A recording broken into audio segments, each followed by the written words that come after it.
Hello everyone and welcome to chemistry classes. आज की video में हम एक नया टॉपिक डिस्कस करने वाले हैं जो है electromagnetic radiations, characteristics of electromagnetic waves और electromagnetic radiations and electromagnetic spectrum. हमने बहुत बार वर्ड सुना है इलेक्ट्रोमैग्नेटिक रेडिएशन। सबसे पहले हमें ये पता होना चाहिए कि इलेक्ट्रोमैग्नेटिक रेडिएशंस क्या होती हैं, किन रेडिएशंस को हम इलेक्ट्रोमैग्नेटिक रेडिएशंस बोलेंगे। उसके बाद इस वीडियो में हम उनकी प्रॉपर करेक्टरिस्टिक्स के बारे में पढ़ेंगे, कैसे वो वेव की तरह बिहेव कर रही है, तो वेव की कुछ स्पेसिफिक प्रॉपर्टीज होती हैं, कुछ स्पेसिफिक करेक्टरिस्टिक्स होती हैं, उनके बारे में डिस्कस करेंगे। एंड फाइनली हम इलेक्ट्रोमैग्नेटिक स्पेक्ट्रम के बारे में पढ़ेंगे। So let's start. हमारे पास एक जो फर्स्ट थ्योरी है इलेक्ट्रोमैग्नेटिक रेडिएशन से रिलेटेड, जिसको हम बोलते हैं इलेक्ट्रोमैग्नेटिक वेव थ्योरी, जो दी गई थी मैक्सवेल के द्वारा। और उन्होंने क्या नोटिस किया कि जब भी कोई सोर्स है हमारे पास, एनर्जी लाइट सोर्स है, और वो एनर्जी एमिट कर रहा है, तो वो कॉन्टिन्यूसली एमिट करता है रेडिएशंस, या जिनको हम बोलते हैं वेव्स। और जो एनर्जी एमिट हो रही है उसको हम बोलेंगे रेडिएंट एनर्जी, क्योंकि वो रेडिएशन से एनर्जी निकल रही है तो वो है रेडिएंट एनर्जी। अब जो वो रेडिएशंस या मैं वेव्स उनको बोलूंगी, तो वो वेव्स जो निकल रही हैं हमारी, उनके साथ कुछ electric as well as magnetic field associated होती है। अब वो इलेक्ट्रिक फील्ड की जो ऑसिलेशंस हैं वो किस डायरेक्शन में होंगी, एंड मैग्नेटिक फील्ड की ऑसिलेशंस किस डायरेक्शन में होंगी, अकॉर्डिंगली डिपेंड करेगा कि वो वेव किस डायरेक्शन में प्रोपेगेट कर रही है।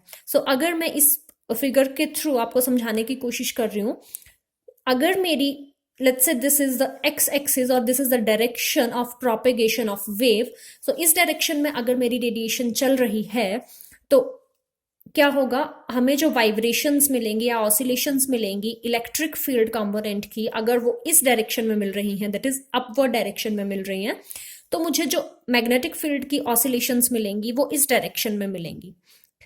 अगर ये सपोज जो पेंसिल है ये हमारी डायरेक्शन ऑफ प्रोपेगेशन शो कर रहा है, तो दिस डायरेक्शन, ये जो पेन की मेरे पास डायरेक्शन आ रही है, इस डायरेक्शन में मुझे इलेक्ट्रिक फील्ड की ऑसिलेशंस मिलेंगी, एंड इस डायरेक्शन में मुझे मैग्नेटिक फील्ड की ऑसिलेशंस मिलेंगी। ये तीन परपेंडिकुलर, म्यूचुअली परपेंडिकुलर डायरेक्शंस हैं।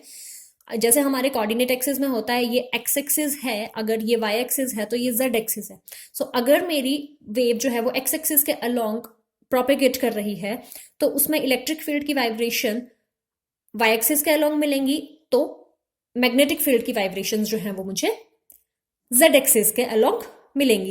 इस तरह से ये जो रेडिएशंस हैं ये प्रोपेगेट करती हैं along with their electric and magnetic field. और क्या बोलूंगी मैं कि जो इलेक्ट्रिक एंड मैग्नेटिक फील्ड है वो क्या है, परपेंडिकुलर हैं एक दूसरे के, as well as to the direction of propagation of wave. क्योंकि हम जानते हैं अगर ये एक्स एक्सिस है, this is your Y axis and this one is your Z axis, तो ये तीनों एक्सिस जो है वो आपस में परपेंडिकुलर होती हैं, 90 डिग्री का एंगल बनाती हैं। तो इस डायरेक्शन में मुझे इलेक्ट्रिक फील्ड की ऑसिलेशंस मिल रही थी, इस डायरेक्शन में मुझे मैग्नेटिक फील्ड की ऑसिलेशन मिल रही थी, एंड इस डायरेक्शन में प्रोपेगेशन हो रही है, तो ये भी आपस में परपेंडिकुलर हुई, ये भी परपेंडिकुलर हुई और ये भी परपेंडिकुलर हुई। इसलिए टर्म यूज की है कि इलेक्ट्रिक और मैग्नेटिक फील्ड जो है वो ऑसिलेट करेंगी एक दूसरे के perpendicular as well as to the direction of propagation. अब ये जो रेडिएशंस हैं ये वेव नेचर शो करती हैं, या उनकी जो प्रॉपर्टीज हैं, कैरेक्टरिस्टिक्स हैं, वो वेव जैसी होती हैं, इसलिए मैंने टर्म यूज की थी radiation as well as waves. और ये जो ट्रेवल करती हैं, they travel with the velocity of light, and we know velocity of light is 3 × 10⁸ metre per second.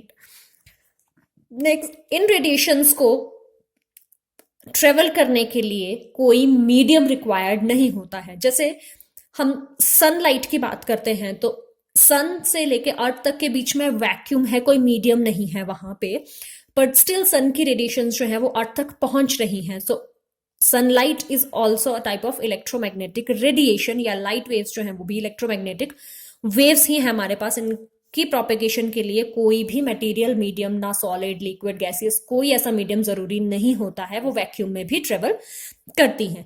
तो इस तरह की रेडिएशन या इस तरह की वेव्स जिनके पास ये सब स्पेसिफिक करेक्टरिस्टिक्स हों कि वो इलेक्ट्रिक और मैग्नेटिक फील्ड उनके साथ एक परपेंडिकुलर डायरेक्शन में प्रोपेगेट कर रही हैं, साथ में उनकी जो वेलोसिटी है वो लाइट की वेलोसिटी के इक्वल है, एंड थर्डली उनको कोई मीडियम नहीं है, मीडियम रिक्वायर्ड नहीं है प्रोपेगेशन के लिए, तो ऐसी वेव्स को हम और ऐसी रेडिएशंस को बोलते हैं हम इलेक्ट्रोमैग्नेटिक रेडिएशंस और इलेक्ट्रोमैग्नेटिक वेव्स।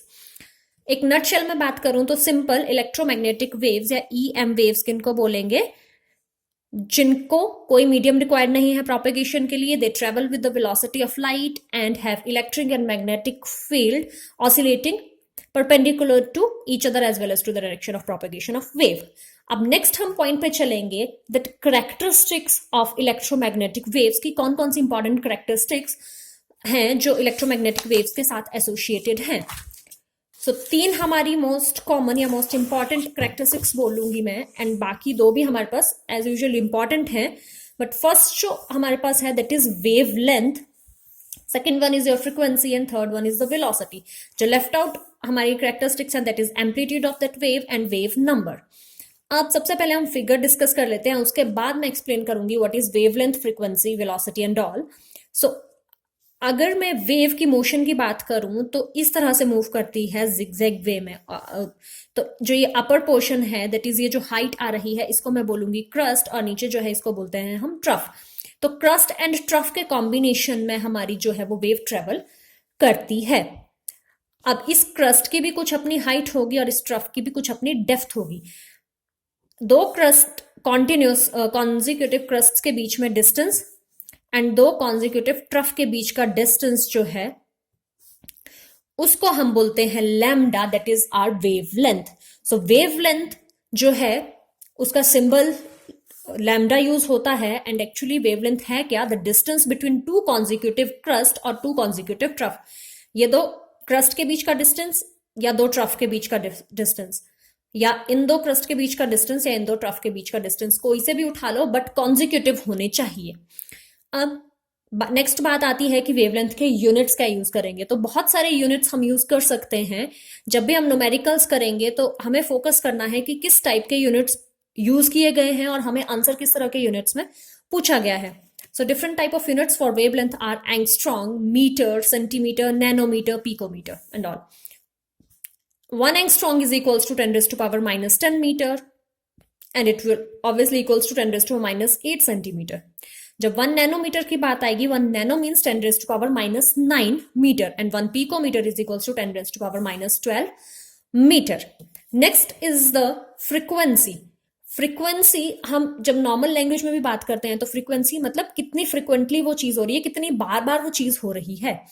सो एक सेकेंड में कितनी नंबर ऑफ वेव्स एक पर्टिकुलर पॉइंट से पास हो रही हैं, that will give you the frequency. Suppose मैं इस पॉइंट की बात कर रही हूं और मेरे पास वेव ट्रेवल हो रही है इस पॉइंट से, तो मैं नोटिस करूंगी एक और वेव चल गई, तीसरी वेव चल गई, चौथी वेव चल गई, इस तरह से वेव्स कॉन्टिन्यूसली मूव कर रही हैं। तो इस पर्टिकुलर पॉइंट से एक सेकंड में कितनी नंबर ऑफ वेव्स ट्रेवल कर रही हैं, 10 ट्रेवल कर रही हैं तो अकॉर्डिंगली उसकी फ्रीक्वेंसी 10 हो गई, 20 ट्रेवल्स कर रही हैं तो 20 फ्रीक्वेंसी हो गई। So frequency is number of waves passing through a point in 1 second. और यूनिट्स जो है फ्रीक्वेंसी के दैट आर हर्ट्ज, ये साइंटिस्ट के नेम पर दी गई है unit, and second unit is cycle per second, है जिसको हम सेकेंड इनवर्स सिंपली यूज करते हैं, and 1 hertz is equals to 1 cycle per second. Next characteristic of a wave is velocity. Sorry, एक चीज रह गई, फ्रीक्वेंसी के यूनिट्स है न्यू, इस तरह से रिप्रेजेंट किया जाता है इसको, एंड वेलोसिटी। नेक्स्ट वेलोसिटी के यूनिट्स हैं वी। वेलोसिटी क्या होता है, जैसे हम नॉर्मल डिफाइन करते हैं डिस्टेंस पर यूनिट टाइम, तो यहां पे जो हम डिफाइन करेंगे that is linear distance travel by wave in 1 second. एक सेकेंड में कितना एक लीनियर डिस्टेंस ट्रेवल कर रही है wave, that is the velocity of that wave. और जो मोस्ट कॉमन यूनिट्स हैं दैट इज सेंटीमीटर पर सेकेंड और मीटर पर सेकेंड। सो अगर मैं इस फिगर से डिफाइन करने की कोशिश करूं तो ये क्रस्ट और इस क्रस्ट के बीच का डिस्टेंस होगा, that will give us wavelength. Next is our amplitude and next one is a wave number. So amplitude क्या है, जो क्रस्ट की हाइट है या फिर किसी ट्रफ की डेप्थ है वो मुझे एम्पलीट्यूड देगी। एम्पलीट्यूड का सिंबल हम यूज करते हैं ए से। सो मैक्सिमम हाइट इस वेवलेंथ में इतनी आ रही है, सो ये इस वेव के लिए हमारे पास एम्पलीट्यूड हो जाएगा। नेक्स्ट इज वेव नंबर, जिसको हम रिप्रेजेंट करते हैं न्यू बार से। वेव नंबर क्या है? Number of waves present in 1 centimetre length, 1 centimetre की लेंथ में कितनी नंबर ऑफ वेव्स प्रेजेंट हैं, that will give us the wave number. And numerically मैं बात करूं या मैथमेटिकली जब हमें इस चीज का यूज करना है, that wave number is equals to reciprocal of wave length. So ये हमारा वेव नंबर और वेव लेंथ के बीच में रिलेशन होता है, that is nu bar is equals to 1/λ। अब हमें पता है जो वेव लेंथ है उसके हम यूनिट्स लेते हैं सेंटीमीटर और मीटर, इस तरह के यूनिट्स चलते हैं। तो वेव नंबर के यूनिट्स क्या हो जाएंगे? Centimetre inverse. मीटर इनवर्स भी ले सकते हैं, बट जो मोस्ट कॉमनली यूज्ड यूनिट है दैट इज सेंटीमीटर इनवर्स। अब एक रिलेशन है हमारे पास कि जो वेव है उसकी हमने 3 इंपॉर्टेंट करेक्टरिस्टिक्स पढ़ी, वेलोसिटी, वेवलेंथ एंड फ्रीक्वेंसी। तो किस तरह से ये एक दूसरे से रिलेटेड हैं? So relation between velocity, wavelength and frequency of a wave, frequency is equals to velocity of wave divided by lambda. यहाँ पे हम सी से रिप्रेजेंट कर रहे हैं वेलोसिटी को, तो u is equals to c upon lambda. Velocity का और फ्रीक्वेंसी का डायरेक्ट रिलेशन है, बट वेवलेंथ और फ्रीक्वेंसी का इनवर्स रिलेशन है। तो जैसे जैसे वेवलेंथ इंक्रीज करती जाएगी, हमारी फ्रीक्वेंसी उस वेवलेंथ, उस पर्टिकुलर वेव के लिए डिक्रीज करती जाएगी। अब हमारे पास जो इलेक्ट्रोमैग्नेटिक वेव्स हैं, हमने देखा कि हर एक वेव की जो है वो अपनी एक पर्टिकुलर वेवलेंथ होती है। तो हमारे पास एक रेंज है वेवलेंथ्स के साथ, जो बहुत सारी हमारे पास वेव्स होती हैं। जब हम उन वेव्स को अरेंज करते हैं वेवलेंथ्स के अकॉर्डिंगली या फ्रीक्वेंसी के अकॉर्डिंगली, तो हमें एक सीरीज मिल जाती है जिसको हम बोलते हैं इलेक्ट्रोमैग्नेटिक स्पेक्ट्रम। तो जब भी रेडिएशन को हम अरेंज कर रहे हैं in order of increasing wavelength और डिक्रीजिंग फ्रीक्वेंसी, या फिर डिक्रीजिंग वेवलेंथ और इंक्रीजिंग फ्रीक्वेंसी, आप किसी भी तरह से अरेंज कर सकते हैं। So that will give us the electromagnetic spectrum. अब यहाँ पे जो मैंने अरेंज किया है वो मैंने अरेंज किया है in the order of increasing wavelength, या फिर मैं बोलूं डिक्रीजिंग फ्रीक्वेंसी, क्योंकि अभी हमने रिलेशन में पढ़ा कि जहां पे हमारी वेवलेंथ बढ़ती जाएगी उस पर्टिकुलर वेवलेंथ के लिए फ्रीक्वेंसी फिर कम होती जाएगी। सो सबसे पहले आती है cosmic rays, then gamma rays, x-ray, UV, visual, IR, micro and radio waves.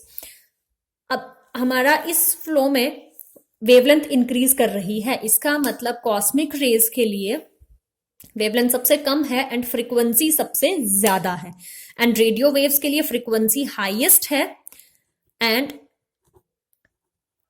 हमारे पास वेवलेंथ इसके लिए लोएस्ट है।